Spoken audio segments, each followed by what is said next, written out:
Welcome back. And William, I have a question for you. Go for it. So one of my favorite thing that you do is you have a YouTube channel, and that's actually why I asked if you would consider yourself a historian in a way, because you do record a lot of the Sydney's past and present and the LGBT community. Can you tell us a little bit I about that? suppose in that sense, I probably am. I see it in a way as, and people have dubbed me this, a chronicler. I chronicle events. I chronicle and record people's stories and their memories. Now, if that makes me a historian, brilliant. I think there can be a bit of a snobbery from some historians, like they say, oh, you've got to have a master's or a degree in history. But I don't think you do.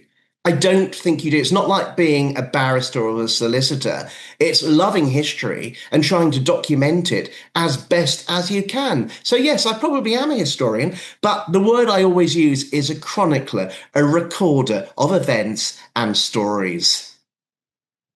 I like that actually. I like a chronicler. Chronicler. Yeah. That's actually much better. Do you know what they call me? So in England, there was a king called William the Conqueror who was at the Battle of Hastings. They call me William the Chronicler. So I'm William the Chronicler. There you go. There you go. Oh, gosh. Just a thought. Well, I mean, it actually takes you, does it take you a lot to like prepare, because there's years of content from your YouTube channel? Like, yes. Like, does it take you a lot of like energy and time and resources to get that up and running? A lot of preparation. So for me, research is very important.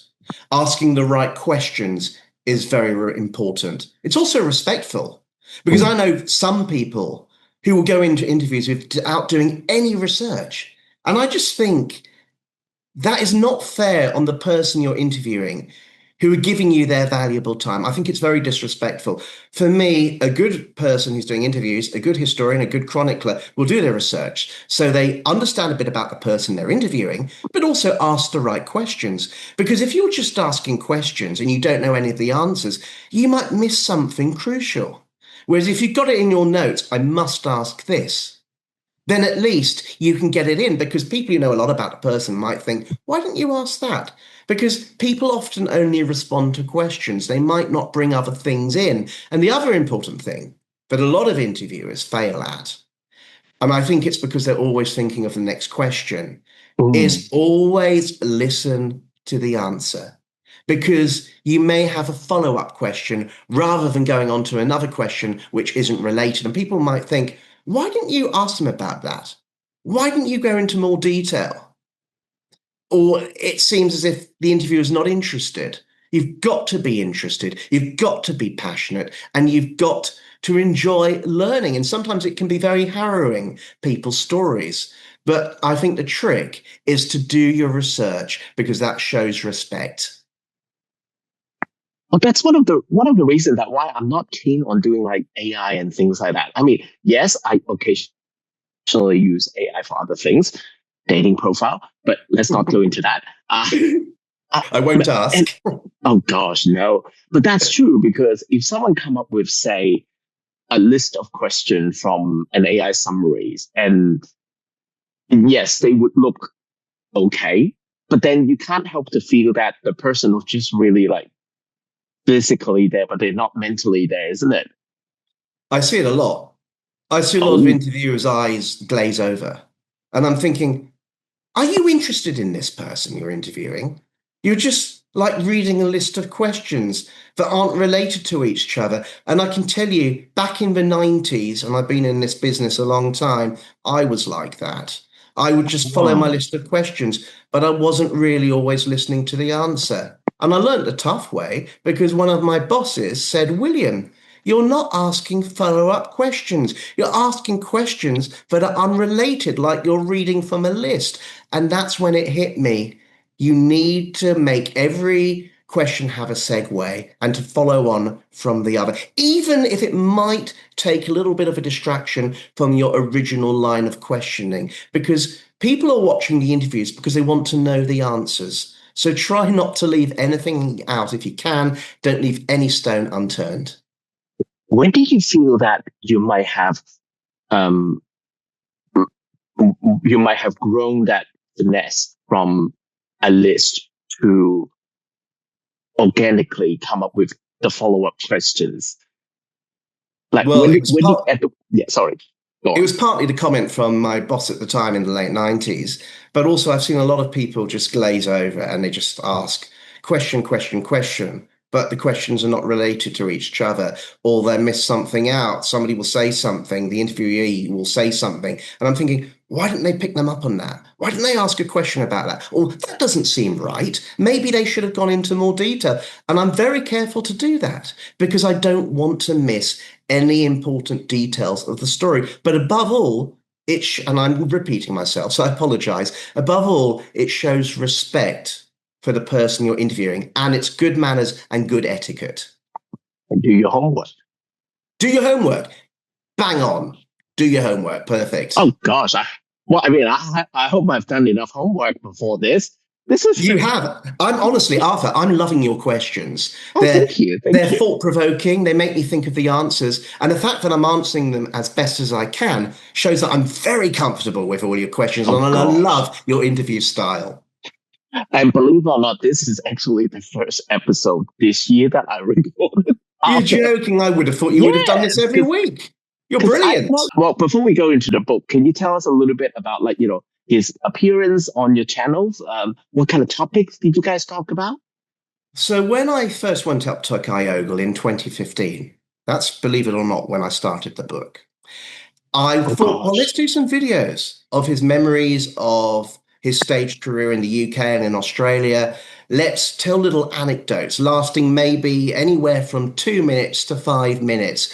And some of the most recent ones have been the best and the most watched. I did one on ageism and how, as a gay man in his 80s, he felt isolated. I put that on TikTok. Oh my goodness, it's done so well. Some of the comments are As it should. interesting, but generally it's been very Oh god. supportive. And I think, and I could be wrong, I think TikTok, for all its flaws, is very much, in some ways, a better platform for me than YouTube because I can put short videos on it, and they always get a lot more views. And from the marketing point of view, that's actually a great thing because there's a purpose with your book. It's a memoir of a certain part of history of someone's life. And well, let's face it, even in our generation that we don't really learn queer history. So even for the even younger one who are scrolling TikToks, if they came across this and they learn from the book, learn from Stan's life, that's a good thing. Well, this is the crucial part of it, and I think it's very important. It's not just Stan's story, but it's a historical document that captures his era from the 1940s, early 1940s, the Second World War. We can remember German bombers going overhead in Wales, right to the present day when he's appearing on shows such as Back Roads and Queer Australia and doing the show with Kevin Markwell, Vintage Drag in Mint Condition. It's a historical document because, as I say, it doesn't just cover Stan's experiences, but it describes things. It paints a picture. Like at Les Girls, we talk about the color red, the tablecloths, the decor, the design. And so you paint a picture and you get an image. And I think when I did the first draft, there was some details and emotions missing. So in later drafts, and we'd had to do a few drafts, we definitely included that more because we wanted people to see Stan as a person, to see Stan with emotions, but also for it to be a historical document. And I hope people will see it as that. Oh, I think they will. I think they will. Time for me to ask you to read a short segment from the book. And yeah, so whenever you're ready, With please. pleasure. Now, this is my favorite part of the book, and I think it's important because I want to share it with people, even those who may not buy or read the book, although I hope all of you will. But I want to share this because it's something a lot of us can associate with and can reflect on, and we've had this experience or a similar experience. So here we go. It was around this time that I came out to my parents. I say come out, but I use the term loosely, as I had been performing in drag at home and in my dancing school pantomimes since I was a boy. I was 24 at this stage, and living with my parents was making me stir crazy. I just wanted to get out of the valleys. It all came to a head one day when I had a bit of a meltdown at home during one of Mum and Dad's screaming matches. I started smashing plates, which was usually Mum's party trick when she got uptight. She would go into the pantry and smash them. This was a trait I must have picked up from her, and this time it was my turn to do the smashing. After destroying some of my family's fine china, I stormed upstairs in tears, with Dad following close behind. I told him, "Look, you have to know, I am a homosexual. I like men and I don't like women." He put his arm around me and gave me a comforting and reassuring hug and calmly said, "That's okay. Mum and I knew anyway." It was the only time in our lives that Dad and I shared such an intimate moment and that I felt close to him. I'll read a little bit more if that's okay. Mm. Mum then walked into the room and Dad asked her, "We knew Stan was different, didn't we?" "Oh yes," she responded, and waltzed out of the room and got on with her business. I have never been sure what she really thought. Mum never discussed my sexuality with me at any time throughout my life. I can remember the first time she came to Australia to see me in Les Girls in Melbourne in the mid-1970s. She asked me after the show why she had only seen me at the end when the performers mixed and hung out with the audience. I explained that I had been on stage throughout. It then twigged with her that I had, of course, not only been in drag, but had also been the compere. After a few months, I had saved enough money for a one-way passage back to Australia, and so it was now full steam ahead to return down under. Before I left at the beginning of 1967, I did a good deed. The foreman at the factory I was working announced that his company was going to have a layoff with some of the staff. I was well liked at the Hoover factory and worked so hard I was fortunate to have my job saved. However, the foreman said to one colleague that I quite liked, that he would not be able to keep him. I stepped in and asked the foreman not to let him go, as he could have my job as I was leaving back to Australia. I saved his job. Before leaving for Southampton to sail to Australia, my family had no special dinner or sender for me like before my first trip. It was business as usual. My lasting memory is of Mum and Dad standing on the top of the steps of their home with their next-door neighbour Cora waving me goodbye. It was the last time I would ever see my father.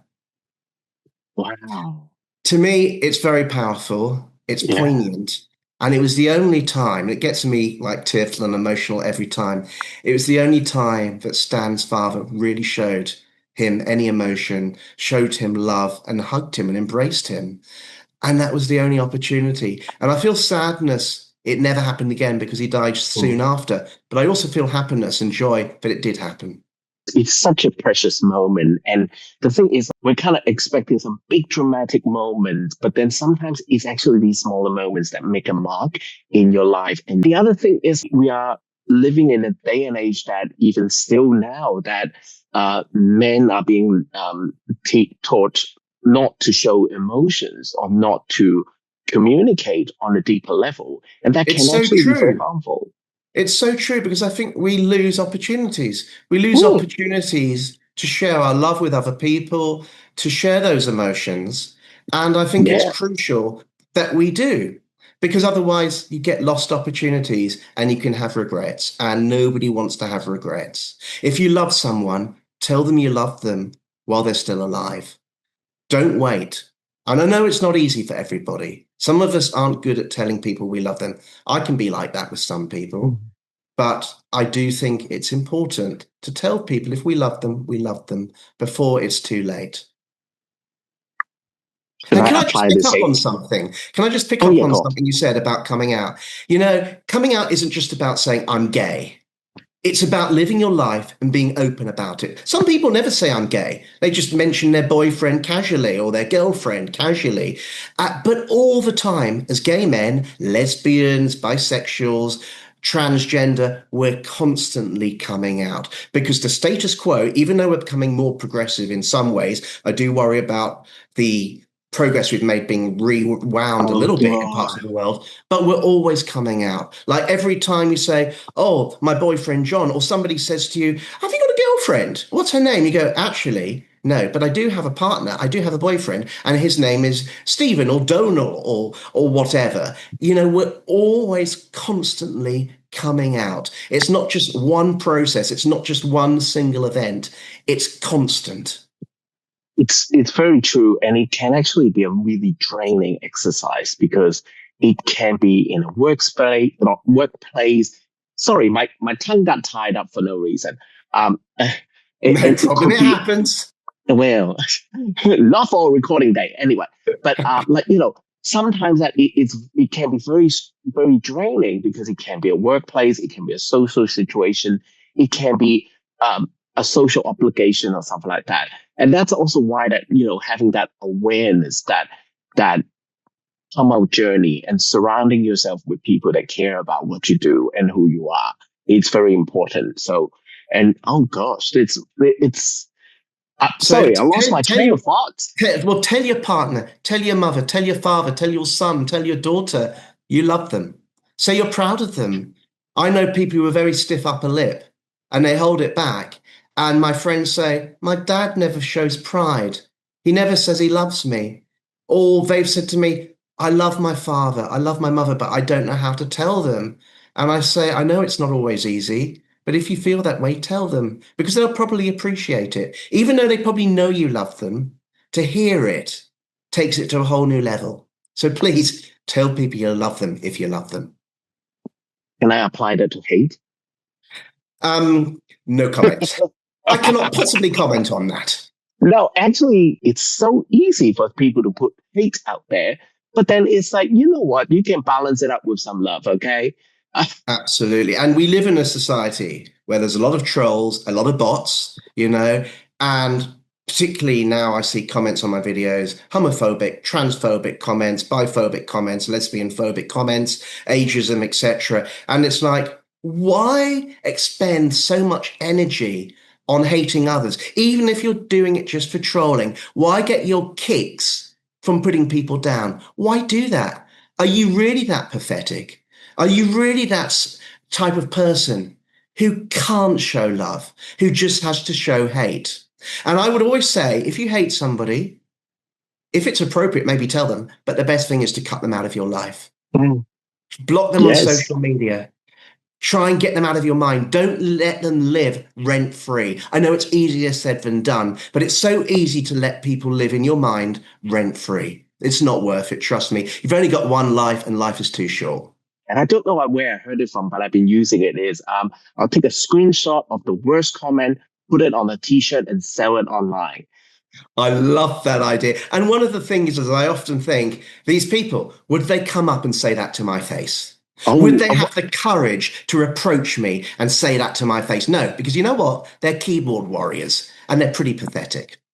Oh, look, I mean, if they come up and tell me in my face, I will buy them a drink. They earn my admiration. You know what? I wouldn't want to cut across you, Arthur. I would be terrified. I would run a mile. So I will always be lovely. I get that a lot. I'll never troll you.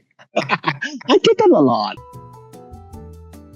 We are in a world that is increasingly divided, and it is about the ones that who are willing to have more difficult conversation, no matter who you are, and even accepting and being open to have to converse with people who identify differently with you. Because for me personally, I came across gays that are racist and also migrant people who are homophobic. Personally, I do find it really uncomfortable if there are people not acknowledging their privilege, but then just focusing on the challenges that they do and then isolating themselves instead of being together with many, many people. Every day is a learning experience, and I'm so glad you touched upon racism within the gay community, because I've not experienced it myself, but I've witnessed people say things about other races or things that are very stereotypical.